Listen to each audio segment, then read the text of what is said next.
The former Cuban leader Fidel Castro was a true guru of surviving. Officials recognize that he managed to live through more than 600 killing attempts. And there are some rules on how to make this possible. Feel free to use it.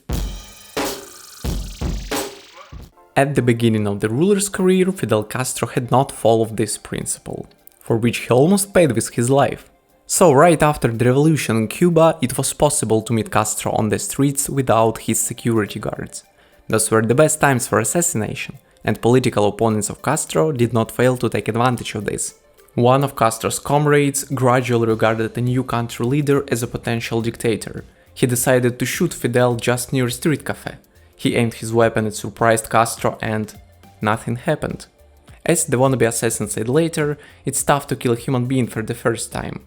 Fortunately to Fidel, he was psychologically unable to do this. The United States sensed danger from having the communist regime of Cuba at its borders. That's why the CIA designed lots of plans for Castro elimination. The US forces weren't able to act openly, but they have generously supported all Cuban exiles in their quest to harm the Castro regime. One of them, Antonio Veciana, gathered a group of Cuban killers. They planned to shoot Castro from a bazooka during one of his public speeches. They took a position in the apartment and prepared the rocket launcher. While aiming, the group realized that they were in full view of the crowd and security forces, so they would simply not be able to leave a building alive after the shot. Nobody wanted not to have a chance to escape. The missile was not fired. After one more fail, the CIA decided to use someone who could be left alone with Fidel to assassinate him. The choice fell on the former dictator's mistress from the US, Marita Lorenz. She agreed with the proposal.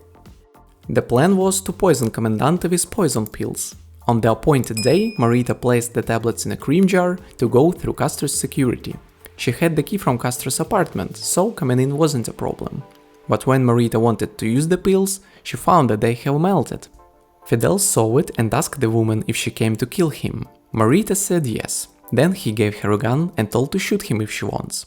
Marita burst into tears and understood she couldn't make this shot. This proves that during their relationship, Fidel Castro was a true gentleman with her. Otherwise, he would have already been shot 60 years ago. Explosives in a seashell. Damn, that may become one of the most creative ways of killing. Fidel Castro was a known enthusiast of scuba diving. Based on this information, the CIA planned to plant a mini bomb in a colorful seashell. Shell would catch Castro's eye and he might want to pick up and take the find with him.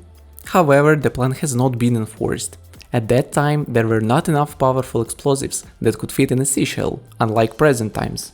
So guys, if you know that your life is in danger, don't touch strange stuff, because this could be designed for your elimination.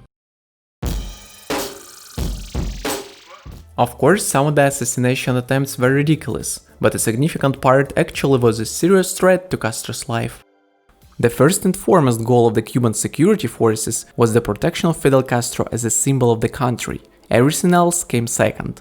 As important as their dedication to this single goal was the reason why Cuban security forces have been so effective throughout all these years.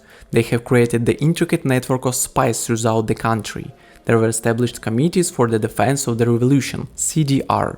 This organization is a vast network of spies with a chapter in each block of each neighborhood of each city of the country.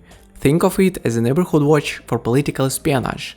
All neighbors are required members, and they are all needed to guard their block once a month.